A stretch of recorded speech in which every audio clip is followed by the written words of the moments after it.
Olá, meu nome é Walter. Esse é o primeiro vídeo de uma série de vídeos para uma playlistzinha que a gente vai fazer sobre microplásticos. Então a gente vai definir microplásticos, vamos ver como a gente analisa o microplástico, como a gente monitora microplásticos, quais são os impactos dos microplásticos. O primeiro desses vídeos vai ser falar o que são microplásticos. E, bom, vamos lá. Então, primeiro, microplásticos são fragmentos muito pequenos. Eu tenho colegas que reclamam que, microplástico não deve ser o nome, deve ser mini plástico, porque, por definição, são os fragmentos de plástico que têm menos de 5 milímetros. Então, só para explicar um pouquinho, micro é um prefixo que a gente usa para qualquer coisa que é a milésima parte do mili. E o mili a gente usa para dizer que eu tenho a milésima parte de alguma coisa. Então, milímetro é a milésima parte do metro. Micrômetro é a milésima parte do milímetro. Micrômetro é a milionésima parte do metro. Posso falar em micrograma, posso falar em micro, várias coisas. Mas micro, além de ser um prefixo que a gente usa para matematizar algumas coisas, micro também significa pequeno. Então, para quem não sabe, computadores eram enormes, enchiam salas. E esse computador pessoal que a gente usa hoje em dia, que é mais ou menos o que a gente imagina como padrão, está no nosso imaginário como computador normal, ele é chamado de microcomputador, justamente porque ele era muito pequeno em relação aos computadores que estavam no imaginário popular, que eram coisas enormes. Microgerenciamento é uma coisa chata, de alguém que fica em cima de você, investigando se você está fazendo direitinho as coisas. Então, é um gerenciamento muito minucioso, muito no detalhe. E o micro a gente usa para essas coisas que são pequenas.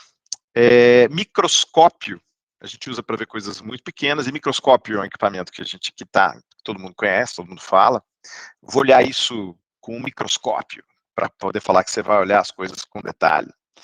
A gente usa esse micro quando a gente quer reclamar ou quer destacar alguma coisa, como, sei lá, tem uma saia muito curta, você pode brincar e falar, isso não é uma mini saia, isso é uma micro saia. Tem um salgado muito pequeno, você está com fome, você fala, nossa, mas esse micro salgado não vai encher o buraco do dente, eu quero um mais salgado. Então a gente usa esse micro para colocar as coisas numa perspectiva de que elas são muito pequenas. Esse é o micro que a gente está usando no microplástico. Então, o plástico, ele pode ser grande, pode ser um resíduo que está aí perturbando o ecossistema, mas que você está vendo que é grandão. Ele tem uma mobilidade menor do que a do microplástico. O microplástico, por ser pequeno, ele vai embora. E esse é o problema dele. Então, microplástico é um plástico pequeno, por definição, menos que e os microplásticos eu dividi em duas categorias, primário e secundário. Primário é aquele microplástico que você fez, que ele foi feito para ser usado naquele tamanho. O melhor exemplo é o esfoliante. Então, às vezes você usa um esfoliante facial, corporal, para poder limpar, para poder esfregar a pele e tirar um pouco de pele morta, ativar, dar uma circulada.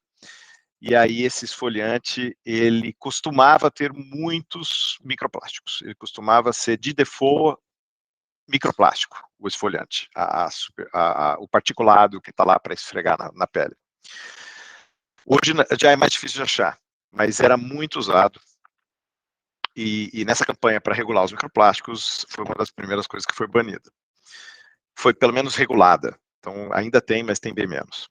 Glitter é um microplástico. É um plástico pequeno. E a gente usa em maquiagem, usa para decorar coisas, e é um microplástico.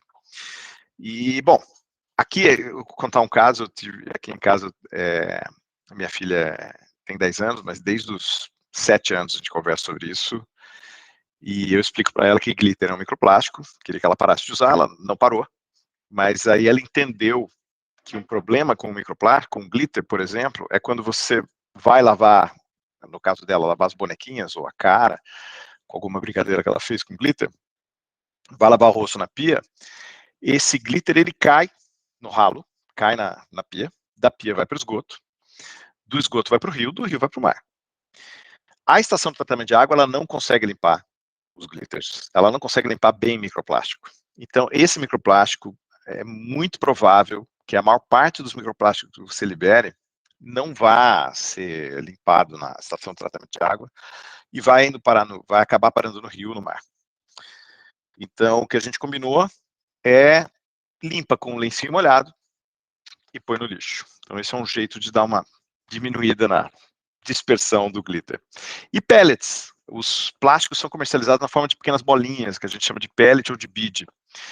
E isso espalha muito os sacos que carregam 25, 50, até uns bags maiores, eles quebram e você acaba espalhando o plástico no ambiente. Então é muito comum em região de porto, você tem esses microplásticos primários, que são novinhos, a gente pode chamar assim. E tem os velhinhos, que são secundários.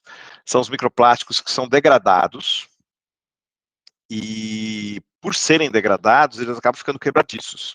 Então são os macroplásticos, desculpa, ou até os microplásticos, que são degradados pela exposição às intempéries, à luz do sol, energia mecânica de movimento de água, de mastigar, dos animais mastigarem. E aí você tem a transformação desse material em algo mais quebradiço, e ele se fragmenta. E se você olhar, se você prestar atenção nas coisas quebradiças da sua vida, você sempre quebra, pega um macarrãozinho, pega um feixe de alguns macarrões, uns 10, 15 macarrões, e quebra eles na direção de uma superfície para eles não espalharem muito. E aí você vai ver que você vai ter 2 pedaços, mais ou menos da metade do macarrão, e vários pedacinhos espalhados na superfície onde você direcionou essa quebra. E isso é o que acontece com materiais quebradiços. Você fragmenta em pedaços maiores, mas em pedaços menores também. E aí isso vai acontecer com qualquer material degradado. Então, se você passa a mão num plástico muito degradado, que está bem quebradiço, já perdeu a cor, tudo parece todo poroso na superfície, você passa o dedo fica branco, ou fica da cor daquele plástico, aquilo que está na sua mão são microplásticos. Isso a gente vai ver em outro vídeo. A gente vai ver bonitinho, com detalhes, no microscópio, vai ser bonitinho. E os secundários são esses, que são frutos da fragmentação que acontece no meio. Bom, mas não é só porque eles são diferentes na origem. Eles são diferentes também nas propriedades. Então, a gente vai fazer um vídeo só sobre degradação, vocês vão ver que os materiais plásticos que são hidrofílicos e são degradados pela exposição à luz, eles se tornam os materiais que são hidrofóbicos se tornam hidrofílicos na superfície depois da degradação. E aí, se você tem um processo ambiental, um processo ecológico, que é regulado pela presença de água, que é regulado pela ação da água, se é hidrofílico ou hidrofóbico, vai fazer toda a diferença. Ok. Recebi um avisinho aqui, vamos continuar. Outra coisa, ele fica quebradiço, então você tem um fragmento menor que vai ficar cada vez menor. E aí a gente pode falar de nanoplásticos, que também é assunto de outro vídeo. E por fim, a gente tem qualquer reação química. Qual é o problema de um microplástico secundário? Ele é feito a partir da mudança de propriedade, ele era maleável, passou a ser quebradiço. Isso não acontece de graça. Foram reações químicas de oxidação e que geraram produtos. E esses produtos acabam fazendo com que o material fique quebradiço. A gente vai falar disso em outro vídeo mais adiante. Isso não acontece sem formar produtos, que a gente pode ser que tenha que lidar, com os quais a gente pode ser que tenha que lidar no meio ambiente, porque você tem a formação de moléculas menores, você tem a formação de moléculas mais polares, e elas podem acabar migrando para a água. E aí podem gerar uma toxicidade. Então, essas consequências são frutos da degradação. E microplásticos secundários são representantes desse tipo de problema. É isso. Nos falamos, então, no próximo vídeo, semana que vem. Valeu. Qualquer coisa, coloca uma perguntinha lá no vídeo que eu juro que eu vou responder. Valeu. Um abraço.